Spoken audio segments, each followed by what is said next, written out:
आप सभी का स्वागत है। आज हम यहाँ एक नए विषय पर चर्चा करने जा रहे हैं।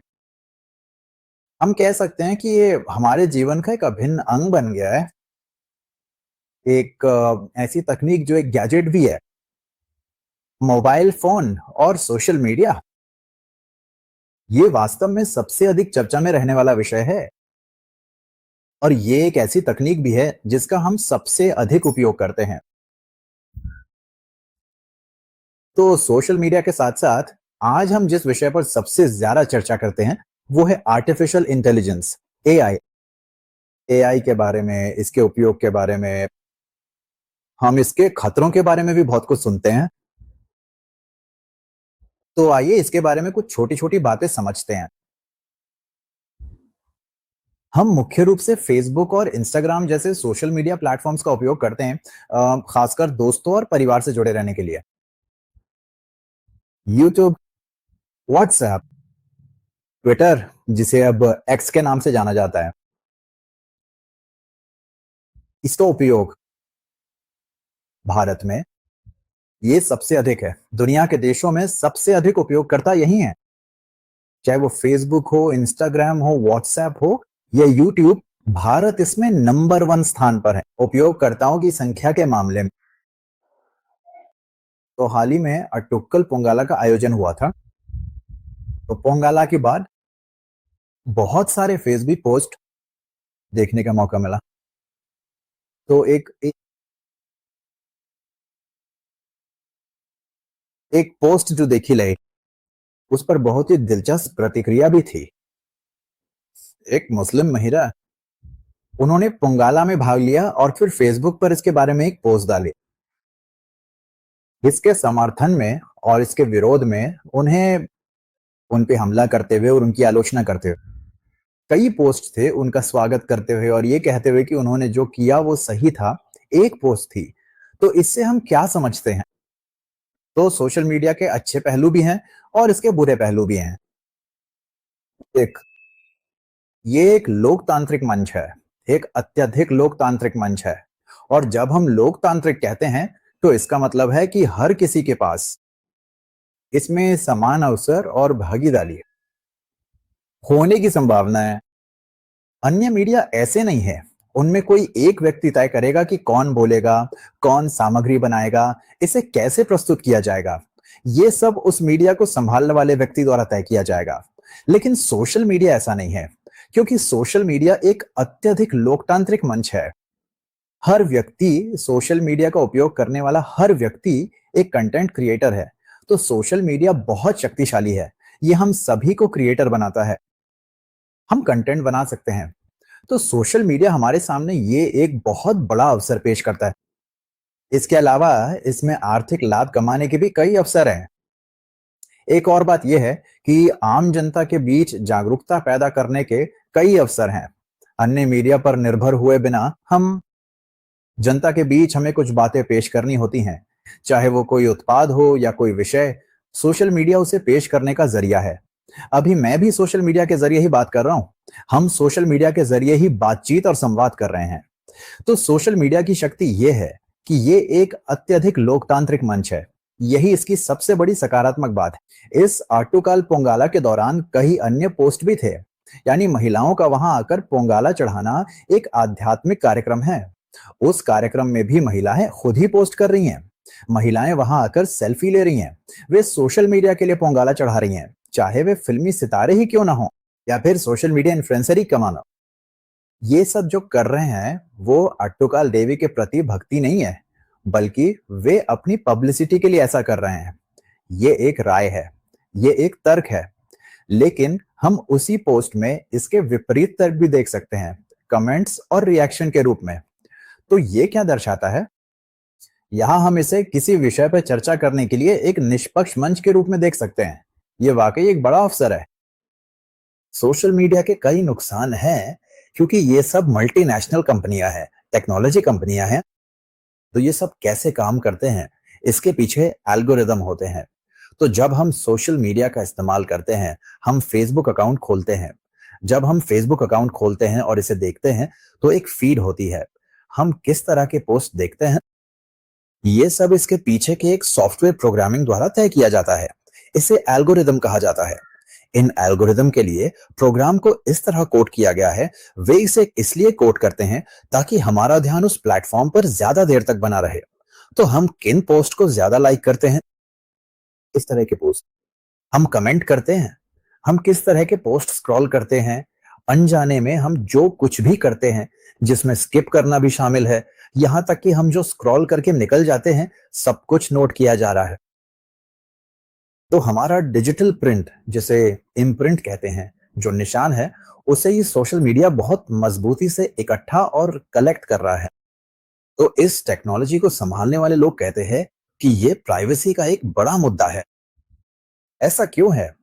एक बार जब हम इस मोबाइल फोन पर सोशल मीडिया प्लेटफॉर्म और एप्स डाउनलोड और इंस्टॉल कर लेते हैं, तो इंस्टॉल करते समय ये कई अनुमतियां मांगता है। अगर हम उन अनुमतियों को अनुमति देते हैं या सहमत होते हैं, तभी हम इसका उपयोग कर सकते हैं। वे क्या है? हमारा माइक, कैमरा, फोन के कॉन्टैक्ट्स, ऐसी चीजें। तो हमारे फोन की सारी जानकारी इन सोशल मीडिया कंपनियों के हाथ लग जाती है, इसमें कोई शक नहीं है। तो जब हमें लगता है कि हमारा कैमरा बंद है, हमारा माइक बंद है और हम बात करते हैं, और जिन जगहों पर हम जाते हैं या हमारी लोकेशन, इन सबको ये सोशल मीडिया प्लेटफॉर्म 24/7 365 दिन ट्रैक कर रहे हैं। इसीलिए जब हम किसी जगह जाते हैं, तो हमें उस जगह से जुड़ी फीड मिलती है, क्योंकि उन्हें हमारी लोकेशन मिल गई। दूसरी बात यह है कि जब हम बात करते हैं, उदाहरण के लिए अगर मैं टीवी के बारे में बात कर रहा हूँ, घर पर मैं अपने परिवार के साथ, सबके साथ बात कर रहा हूँ, फोन को कहीं इस तरह रखकर। बात करते समय हमने टीवी खरीदने के बारे में चर्चा की। उसके बाद 2 सेकंड बाद अगर मैं अपना फेसबुक या इंस्टाग्राम खोलता हूं, तो जो 4-5 फील्ड या विज्ञापन आएंगे, वो टीवी के बारे में होंगे। तो उन्हें ये कैसे मिला? ये उन्हें इसलिए मिलता है क्योंकि जब हम बोलते हैं, तो वे हमारी आवाज सुनते हैं, और हम मलयालम में बात करते हैं, तो मलयालम में बोलना भी उनकी भाषा अंग्रेजी में अनुवादित हो जाता है, इस तरह कि वे इसे पढ़ सकें। ऑटोमेटेड प्रोग्राम्स वही आर्टिफिशियल इंटेलिजेंस है। यानी दुनिया की किसी भी भाषा में हम चाहे जो भी बात करें, इसके पीछे कोई व्यक्ति नहीं है। ये आर्टिफिशियल इंटेलिजेंस करोड़ों डेटा पॉइंट्स इकट्ठा करता है, और ये डेटा कहां से आ रहा है, किसका है, उन व्यक्तियों के बारे में पूरी जानकारी रखता है। अब अगर मैं फेसबुक पर एक अकाउंट खोलता हूं, तो 1 हफ्ते, 1 महीने, 6 महीने या 1 साल के भीतर इसके एल्गोरिदम या आर्टिफिशियल इंटेलिजेंस हर दिन मेरे बारे में जानकारी अपडेट करते रहते हैं। नतीजतन मेरी पसंद नापसंद, मैं कहाँ काम करता हूँ, किस क्षेत्र में हूँ, मैं किससे बात करता हूँ, किसके साथ समय बिताता हूँ, और मैं कहाँ जाता हूँ, ये सारी जानकारी एआई तकनीक द्वारा इकट्ठा की जाती है, और उसी के आधार पर मुझे जानकारी दी जाती है। ये हमारे लिए एक बहुत बड़ा जोखिम है। दूसरी ओर इसके अवसर भी हैं। आज कोई भी सोशल मीडिया के जरिए पैसा कमा सकता है। हम सोशल मीडिया को आय के स्रोत के रूप में देख सकते हैं। फेसबुक का इस्तेमाल ज्यादातर जेनजी करते हैं। इस प्लेटफॉर्म पर मुख्य रूप से 18 से लेकर 35-40 साल के लोग सक्रिय रहते हैं। यानी वे लोग जो युवा वयस्क हैं या अपने करियर की शुरुआत कर रहे हैं।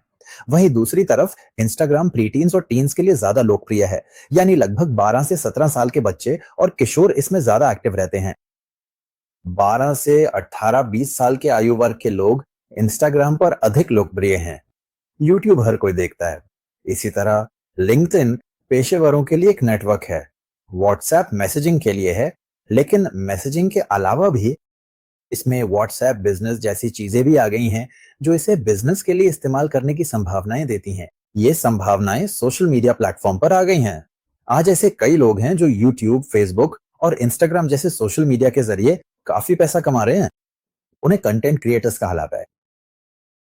कंटेंट बनाने की प्रक्रिया में इन कंटेंट क्रिएटर्स को अक्सर कई तरह के खतरों का सामना करना पड़ता है, या फिर उस कंटेंट को बनाने के लिए वे जो जोखिम उठाते हैं, वो बहुत ज्यादा है। उन्हें इसका एहसास नहीं होता, क्योंकि जब पैसा आने लगता है या कोई अवसर मिलता है, तो हम अपनी सुरक्षा को भूलकर चीजें करने लगते हैं। इसलिए इसमें बहुत जोखिम है। कई वित्तीय साइबर धोखाधड़ी हो रही हैं। दूसरा, जब वे बहुत अधिक शारीरिक जोखिम उठाते हैं, तो उन्हें दुर्घटनाओं और स्वास्थ्य समस्याओं का सामना करना पड़ता है। एक और बात यह है कि सोशल मीडिया पर प्रेडेटर्स यानी शिकारी भी होते हैं। वे फर्जी आईडी और फर्जी डिस्प्ले पिक्चर बनाकर कई फर्जी अकाउंट खोलकर रखते हैं। वो इसलिए है क्योंकि दूसरों पे नजर रखने के लिए जब वे हर किसी की पोस्ट और उनकी गतिविधियों को देखते हैं, तो वे ये तय करते हैं कि किसे निशाना बनाया जा सकता है, एक आर्थिक रूप से और दूसरा शारीरिक रूप से। तीसरा सुरक्षा का मुद्दा है हमारे घर का सामान। जब मैं यहाँ नहीं हूँ, घर पर कोई नहीं है, मैं कहीं जा रहा हूँ और मैं व्हाट्सएप और फेसबुक पर अपना स्टेटस अपडेट करता हूँ, तो इसका मतलब है कि हम ये जानकारी सार्वजनिक कर रहे हैं कि घर पर कोई नहीं है। तो ये सब एक बड़ा जोखिम है। एक नया चलन जिसके बारे में सभी को पता होना चाहिए, वो ये है कि इसमें हमें मनोवैज्ञानिक रूप से प्रभावित करने की क्षमता है। ये एक आर्टिफिशियल इंटेलिजेंस एक ऐसा उपकरण है जो ये समझता है कि हम क्या करते हैं और हमारी रुचियों को भी समझता है। हमारी पसंद को समझकर और हमें जरूरी फीड देकर ये हमें समझता है और हमारे मनोविज्ञान का एक सिग्नेचर इकट्ठा कर रहा है। इसकी वजह से हमारी ये राय बनाने में बड़ी भूमिका निभाता है। इसका एक बेहतरीन उदाहरण स्विगी और जोमेटो जैसे दो ऐप्स हैं। वे क्या हैं? वे फूड डिलीवरी ऐप्स हैं जिन्हें फूड एग्रीगेटर कहा जाता है। जब लोग अपने स्मार्टफोन पे फूड एग्रीगेटर ऐप्स जैसे कि स्विगी या जोमेटो को पहली बार इंस्टॉल करते हैं, तो उनमें से लगभग 60 से 70% लोग सबसे पहले जो खाना ऑर्डर करते हैं, वो आमतौर पर चिकन बिरयानी ही होता है। इसकी एक वजह यह भी है कि चिकन बिरयानी का स्वाद और खुशबू लोगों को बहुत पसंद आती है और ये डिश भारत में काफी लोकप्रिय मानी जाती है। ये आंकड़ा सिर्फ एक राज्य का नहीं, बल्कि पूरे भारत का है। जब मैंने इस बारे में आईआईएम के एक प्रोफेसर से बात की, तो उन्होंने पहले असहमति जताई कि इसकी संभावना बहुत कम है। उनकी पत्नी एक पत्रकार हैं, तो उन्होंने अपनी पत्नी को फोन किया और बताया कि ऐसी बात है। वो फाइनेंशियल टाइम्स या किसी फाइनेंशियल मैगजीन के लिए काम करने वाली पत्रकार हैं। उन्होंने तुरंत फोन करके पूछा कि क्या ऐसा कुछ है, और जब उन्होंने इसकी जांच की तो ये सही निकला। उन्होंने बाद में बताया कि उन्होंने पहली बार कुछ खाना ऑर्डर करने के लिए ऐप इंस्टॉल किया था, लेकिन विज्ञापन और ऑफर देखने के बाद उन्होंने बिरयानी ऑर्डर कर दी। तो इसका क्या मतलब है? हम कुछ करने के लिए निकलते हैं, लेकिन इन सोशल मीडिया प्लेटफॉर्म्स में हमारे फैसले को बदलने की ताकत होती है, यानी हमारे निर्णय लेने की प्रक्रिया को प्रभावित करने की क्षमता इन सोशल मीडिया प्लेटफॉर्म्स में है। एक नया उभरता हुआ चलन यह है कि युवा, खासकर लड़कियां और महिलाएं, बड़े पैमाने पर इसका शिकार हो रही हैं। ये सोशल मीडिया प्लेटफॉर्म्स इसे बढ़ावा देते हैं ताकि ज्यादा लोग इसे देखें। इन प्लेटफॉर्म्स का राजस्व तब बढ़ता है जब हम उन पर ज्यादा समय बिताते हैं।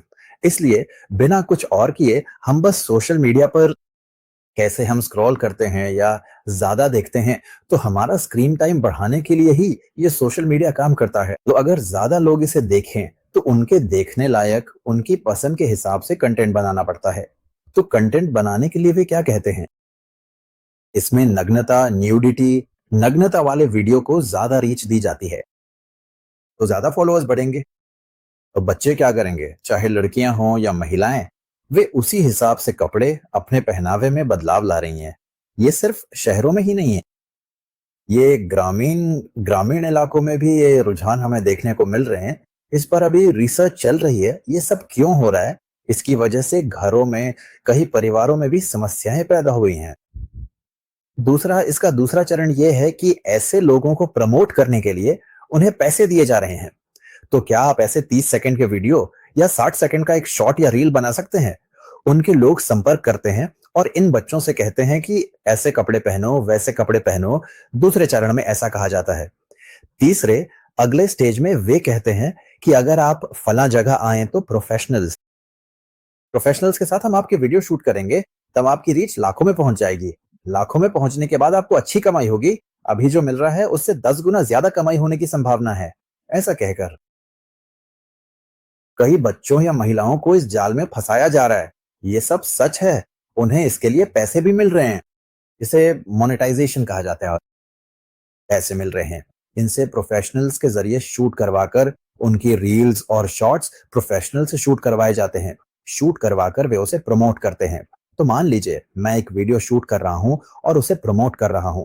लेकिन जब मैं खुद प्रमोट करता हूँ, 500 लोग, 1000 लोग देखते हैं। लेकिन जब प्रोफेशनल शूट करते हैं, तो वे क्या करते हैं? क्योंकि ये सोशल मीडिया के ज़रिए ही आता है। तो जब 10,000, 1 लाख व्यूअर्स इतने बढ़ जाते हैं, एक ही दिन में इतने व्यूअर्स बढ़ जाने पर ये करने वाले लोगों के लिए ये एक अजूबा है। तो उन्हें और प्रोत्साहन मिलता है। किस बात का प्रोत्साहन? कि मुझे अपना शरीर और ज़्यादा दिखाना चाहिए।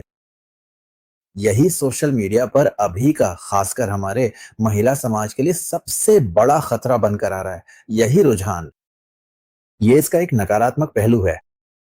दूसरी बात, अभी हमने मोबाइल की बात की, टेक्नोलॉजी की बात की। ये टेक्नोलॉजी बहुत ही लोकतांत्रिक है।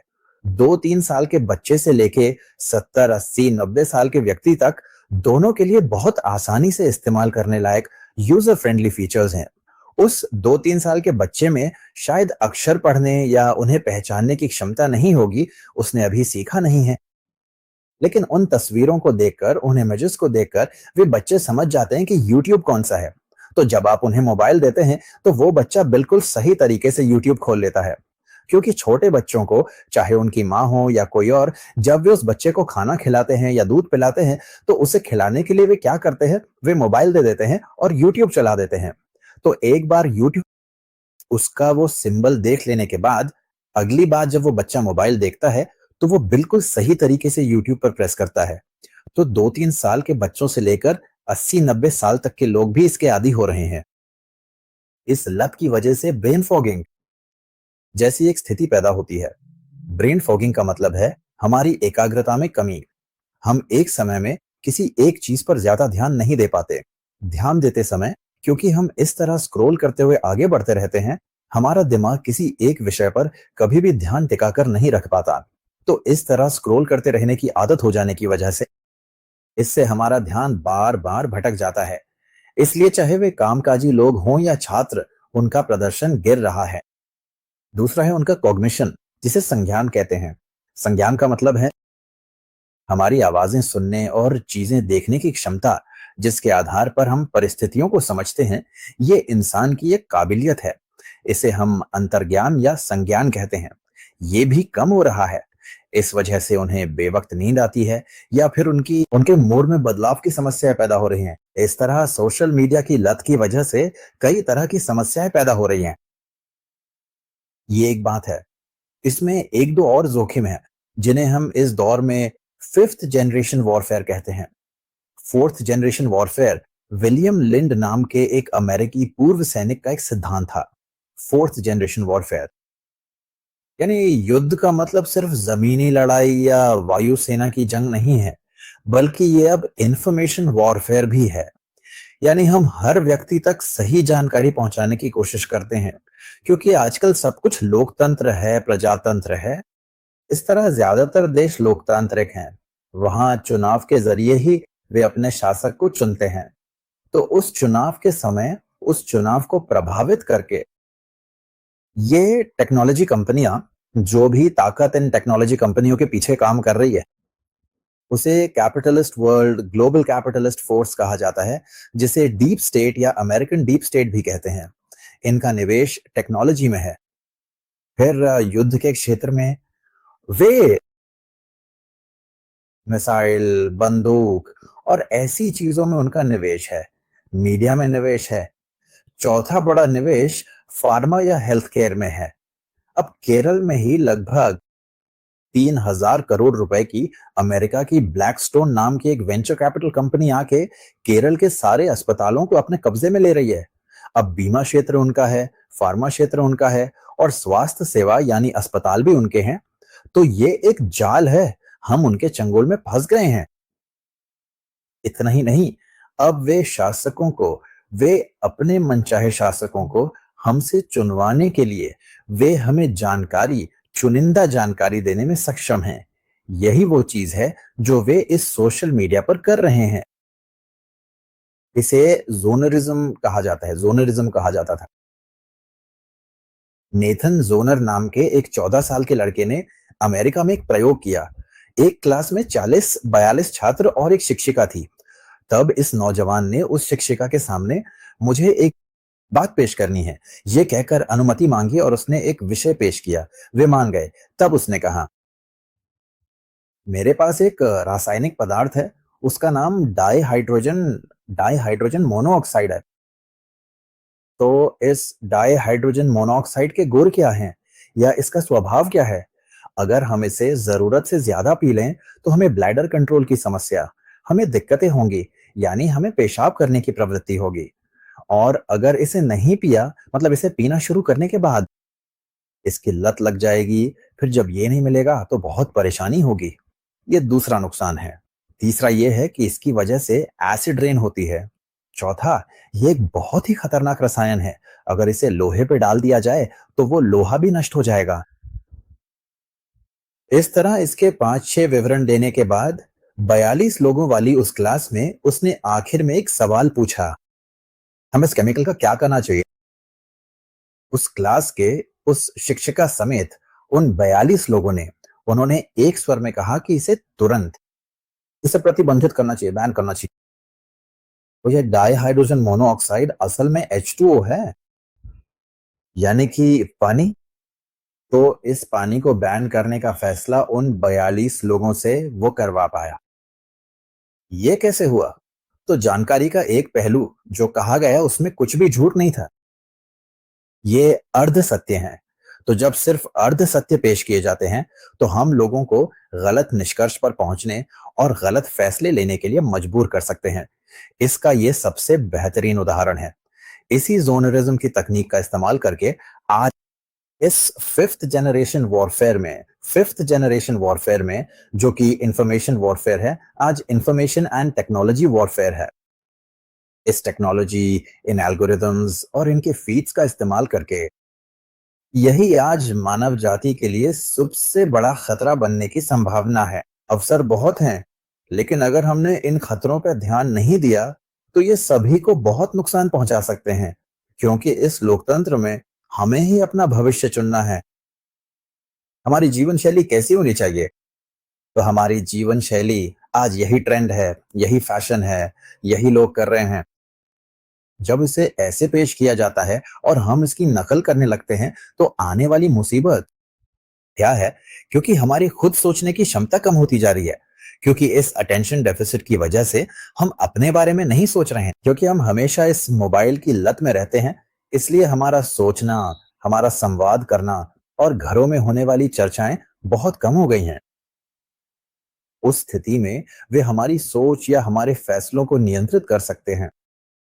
अगर हम इसे सचेत होकर नहीं समझेंगे, तो हमारी प्रवृत्ति अब लगभग 95,000 करोड़ रुपए का सामान हम भारत में ऑनलाइन खरीदते हैं। ये 2022 के आंकड़े हैं। हम ये किससे खरीद रहे हैं? इसमें सबसे बड़ा हिस्सा अमेज़न का है, फिर फ्लिपकार्ट है। ऐसी ही बहुराष्ट्रीय कंपनियां असल में ई-कॉमर्स प्लेटफॉर्म पर सबसे आगे हैं। स्विगी, ज़ोमैटो विदेशी निवेश हैं।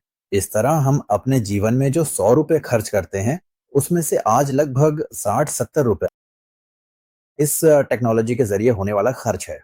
तो घर पर खाना, जब घर में 3 या 4 लोग होते हैं, तो वे स्विगी या ज़ोमैटो से ऑर्डर करते हैं। तो क्या होता है? घर में साथ बैठकर खाना खाने की वो आदत कम होती जा रही है। इसलिए परिवारों में समस्याएँ आ रही हैं, परिवार टूट रहे हैं।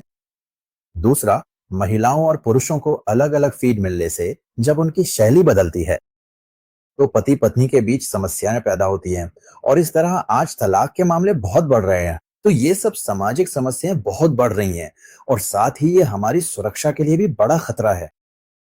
अगर हम इसे समझकर सोशल मीडिया का इस्तेमाल करें, अगर हम थोड़ा और जागरूक होकर इसका उपयोग करें, तो हमें उसका इस्तेमाल करना चाहिए। ऐसी स्थिति नहीं आनी चाहिए कि सोशल मीडिया हमारा इस्तेमाल करे। हमें हमेशा मालिक बनना चाहिए। हमें सोशल मीडिया का गुलाम नहीं बनना चाहिए। ये बात हम में से हर किसी को खास तौर पे समझने की ज़रूरत है, क्योंकि अगर हम सचेत नहीं हुए, अगर हमने इन चीज़ों का इस्तेमाल सोच समझकर नहीं किया, तो हम अनजाने में इसके गुलाम गुलाम बन जाएँगे और एक बार गुलाम बन गए, तो ये सोशल मीडिया चलाने वाले या जो इस टेक्नोलॉजी को चला रहे हैं, जो हमें ये दे रहे हैं, जैसा वे चाहते हैं, हम वास्तव में एक रोबोट बन जाएँगे।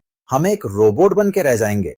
लेकिन हमें लगेगा कि ये हमारा अपना ही फैसला है। हम इसे सही ठहराने की कोशिश करेंगे, क्योंकि मेरा फैसला ही सही है। यही मानव स्वभाव है। तो अगर हम इसे समझदारी से नहीं संभालते, यस, खतरों की संभावना है। दूसरी बात ये है कि आज छोटे बच्चों द्वारा इंस्टाग्राम इस्तेमाल करने का एक बड़ा नुकसान है, यानी कि सबसे ज्यादा छोटे बच्चों को शारीरिक रूप से भी उन्हें इंस्टाग्राम के जरिए फंसाया जाता है। चाहे पुलिस हो या हमारे सभी सुरक्षा अधिकारी, ये एक ऐसी बात है जिसे वे भी मानते हैं। इसके सबूत और आंकड़े भी मौजूद हैं, क्योंकि 10 साल, 12 साल, 13 साल की लड़कियों को इसके खतरों के बारे में पता नहीं होता। लेकिन बहुत से बहरूपिये वे अपना भेस बदलकर या दूसरी डीपी लगाकर आते हैं, क्योंकि इंस्टाग्राम पर उन्हें अपना नाम तक बताने की जरूरत नहीं होती। तो वे कोई भी डिस्प्ले पिक्चर लगा देते हैं, नाम तक पता नहीं चलता, किसी को ट्रैक नहीं किया जा सकता। ऐसे में छोटे बच्चे स्कूल छोड़कर अनजान लोगों के साथ चले जाते हैं। ये आज बहुत बढ़ रहा है, खासकर केरल में। ये एक बड़ी सामाजिक समस्या बन गई है। इन सोशल मीडिया प्लेटफॉर्म्स का इस्तेमाल करके छात्रों को नशीली दवाओं का आदी भी बनाया जा रहा है। उन्हें इसमें फंसाने की कोशिशें की जा रही हैं, क्योंकि ये प्लेटफॉर्म लोकतांत्रिक हैं। हर कोई इसका इस्तेमाल कर सकता है, अपराधी भी और अच्छे लोग भी। हमें क्या करना चाहिए? अगर हम इन चीजों को समझदारी से संभालें, तो हमें इसका मास्टर बनना चाहिए। ये आर्टिफिशियल इंटेलिजेंस कैसे काम करता है? तो जब हम ये फीड देखते हैं, तो हमें समझना चाहिए कि हम इसे चकमा दे सकते हैं, क्योंकि इसके पीछे कोई मानवीय बुद्धि नहीं है। ये ऑटोमेटेड है। तो आर्टिफिशियल इंटेलिजेंस हमारे की स्ट्रोक्स या जो हम करते हैं, जैसे स्क्रॉल करना मोबाइल फोन या लैपटॉप के जरिए जो हम करते हैं, उसके आधार पर हमारा मूल्यांकन करता है। तो एक बार जब हम समझ जाते हैं कि ये हमारा मूल्यांकन कर रहा है, तो इसे गलत साबित करने के कई तरीके हैं। तो हमें उसे अपनाना चाहिए।